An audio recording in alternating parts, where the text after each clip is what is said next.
ফজরের আজানের পর একটি দোয়া ৪০ বার পড়লে আল্লাহ গুপ্ত ধন দান করবেন। আল্লাহ তাআলা আপনাকে এমন সম্পদ দিবেন আপনি কল্পনাও করতে পারবেন না। আল্লামা ইবনে তাইমিয়া রাহমাতুল্লাহি আলাইহি এই আমলটির কথা জানিয়ে দিয়েছেন। খুবই চমৎকার একটি আমল। এই ফজরের আজানের সময় কিন্তু আসমানের সকল দরজাগুলো খুলে দেওয়া হয়। এটা কি আপনারা জানেন? আজানের সময় সকল আসমানের দরজাগুলো খুলে দেওয়া হয় এবং আজানের পরে ইকামতের আগে এই মধ্যবর্তী সময় কিন্তু আল্লাহ তাআলা বান্দার দোয়াগুলো কবুল করে নেন। আর দোয়া লা ইউরাদ্দু বাইনাল আযানি ওয়াল ইকামা, আযান এবং ইকামতের মাঝখানে যেই দোয়া করা হয় সেই দোয়া আল্লাহ তাআলা কখনো ফিরিয়ে দেন না।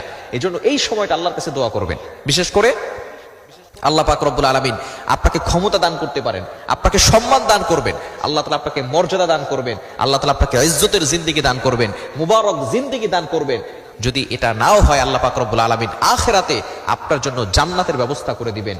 আল্লাহ তাআলা যদি কাউকে গুপ্তধন দেন এবং সেটা যদি আল্লাহ তাআলা গোপন রাখেন তাহলে তার থেকে ভাগ্যবান আর কেউ হতে পারে না।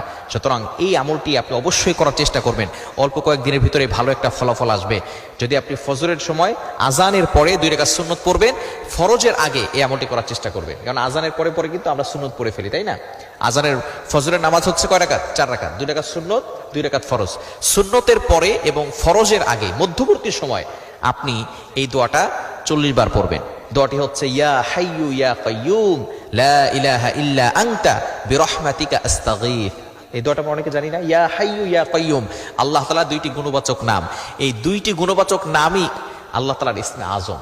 ইসমে আজম অর্থাৎ আল্লাহ তাআলার গুণবাচক 2টি নাম, ইয়া হাইয়ু ইয়া কাইয়ুম, ইয়া হাইয়ু ইয়া কাইয়ুম। এই ইসমে আজম করে যদি আপনি আল্লাহর কাছে দোয়া করেন আল্লাহ তাআলা আপনার দোয়াগুলো কবুল করবেন, অ্যাকসেপ্ট করে নেবেন। অনেকেই বলে হুজুর দোয়া করছি, দোয়া কবুল হচ্ছে না। তবে অবশ্যই আপনাকে হালাল খেতে হবে, হারাম খাওয়া যাবে না। আল্লাহর ইবাদত করতে হবে, নামাজ পড়তে হবে। আপনি নামাজ পড়বেন না, হালাল খাবেন না, হারাম খাবেন, আর দোয়া করবেন আর বলবেন হুজুর দোয়া তো কবুল হচ্ছে না। এরকম দোয়া কিয়ামত পর্যন্ত করলেও কবুল হবে না। এজন্য অবশ্যই আল্লাহর ইবাদত করতে হবে এবং হালাল খেতে হবে, গুনাহ ছাড়তে হবে। এরপরে আপনি আমল করলে অবশ্যই আল্লাহর পক্ষ থেকে ভালো ফলাফল আসবে। এজন্য ফজরের আজানের পরে আমলটি করবেন। 2 রাকাত